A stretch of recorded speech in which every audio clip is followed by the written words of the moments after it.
Information ज्ञान में आपका स्वागत।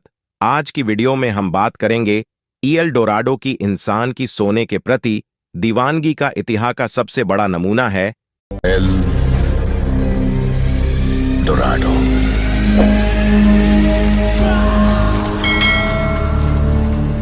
और उससे जुड़े किस्से कहानियां। असल में मान्यता है कि दक्षिणी अमेरिका में स्थित एक गुप्त शहर एल डोराडो पूरी तरह सोने से बना था।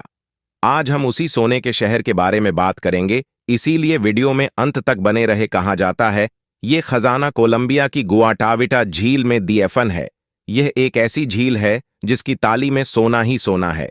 एल डोराडो का जन्म मुइस्का जनजाति की पौराणिक कहानियों से हुआ है। आज से सैकड़ों साल पहले कोलंबिया के कुछ हिस्सों में मुइस्का जनजाति का कब्जा था। इन जनजातियों के बारे जुआन रोड्रिगेज फ्रेले ने अपनी किताब एल कार्नेरो में काफी कुछ जानकारी बताई थी। उन्होंने लिखा था, म्यूएर्का जनजाति में एक अजीब ही रिवाज था।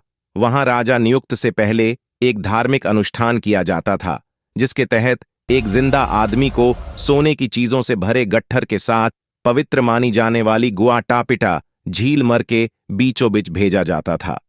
पूरी प्रक्रिया इस तरह होती थी कि जनजाति के सभी लोग झील किनारे जमा होते थे। झील पर सैर के लिए बनाए जाने वाले नाव पर सोना बिछाया जाता था। जिस व्यक्ति पर धार्मिक कार्य किया जाना होता था, उसे पूरी तरह से नग्न कर सोने से लाद दिया जाता था। इससे पहले उसके शरीर के बाल भी नोच लिए जाते थे। सभी लोग अपने सोने के आभूषण नाव पर रख देते थे। इसके बाद गट्ठर को गहरी झील के बीचों बीच लाया जाता था। नाव पर अनुष्ठान पूरा कराने वाले 4 धर्मगुरु भी आते थे। वे भी पूरी तरह से नग्न तथा स्वर्ण धूल से सने हुए होते थे। उधर झील किनारे बैठे पुरुष, महिलाएं और बच्चे अंगीठियां जलाते थे ताकि धुएं से सूर्य की रोशनी कम हो जाए। एक धर्मगुरु झंडा खड़ा करता था। इसका मतलब होता था कि अनुष्ठान शुरू होने वाला है, सभी शांत हो जाएं। कुछ समय अनुष्ठान चलता था और बाद में सभी नाव से सभी सोने के समेत झील में छलांग लगा देते थे। माना जाता था कि यह प्रक्रिया पूरी होते ही देश को एक नया और समर्थ राजा मिल गया। मुइस्का जनजाति के लोग अपने हर साम्राज्य में यह कार्य करते थे। इस तरह के आयोजन के बाद माना जाता था कि इलाके में सोने की और खदानें मिलेंगी। इस जनजाति के लोग जहां जाते थे, वहां सबसे पहले सोने की उपलब्धता ही देखते थे। इनके लिए स्वर्ण देवीय गुणों से परिपूर्ण एक स्वर्गीय धातु थी, जिसका इस्तेमाल वे अपने देवताओं की मूर्तियां बनाने, मंदिरों के शिखर पर तथा अन्य सामग्री बनाने में इस्तेमाल करते थे। साहित्य से लेकर फिल्मों तक अंग्रेजी साहित्य में कई स्थानों पर एल डोराडो की उल्लेख है। मिल्टन के पैराडाइज, लास्ट वोल्टेयर के कैंडिड में इसका उल्लेख है। एडगर एलन पो ने तो अपनी एक रचना का नाम ही एल डोराडो रखा है। कार्ल बावरों की लिखी डोनाल्ड डक की कहानी द गिल्डेड मैन में भी एल डोराडो का एक पात्र है। वर्नर जोंग की फिल्म एगेर में एल डोराडो का संदर्भ है। वर्ष 2000 में इस पर एक एनिमेटेड फिल्म भी बनी है।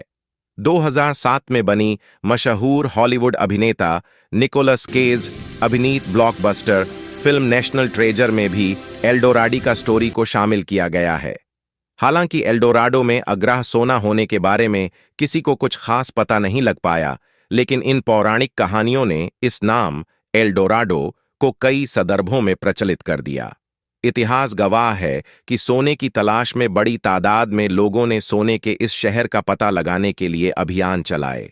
कुछ की किस्मत वाले रहे कि अपने अभियान से जिंदा लौट आए और कुछ मारे गए। कुछ इस चक्कर में अपनी प्रतिष्ठा गवा बैठे।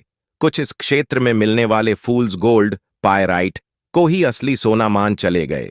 एल डोराडो की तलाश में फ्रांस के फ्रांसिस्को डे ओरलाना और गोंजालो पिजारो ने काफी लंबी यात्राएं की। कहा जाता है कि वे रियो नेपो से होते हुए अमेजन नदी के डेल्टा तक पहुंच गए थे। हालांकि हाथ कुछ नहीं लगा। इसकी साहसिक यात्रा ने सोने के शहर का तो कोई पता नहीं दिया, पर अमेजन के घने जंगलों में रहने वाले कई प्राणियों, वनस्पतियों के बारे में काफी जानकारियां मिली। बरसों से चली आ रही कहानियों से लगता है कि एल डोराडो में सोने का शहर जैसी कोई चीज नहीं है। फिर भी कुछ लोग इसकी तलाश में लगे हैं।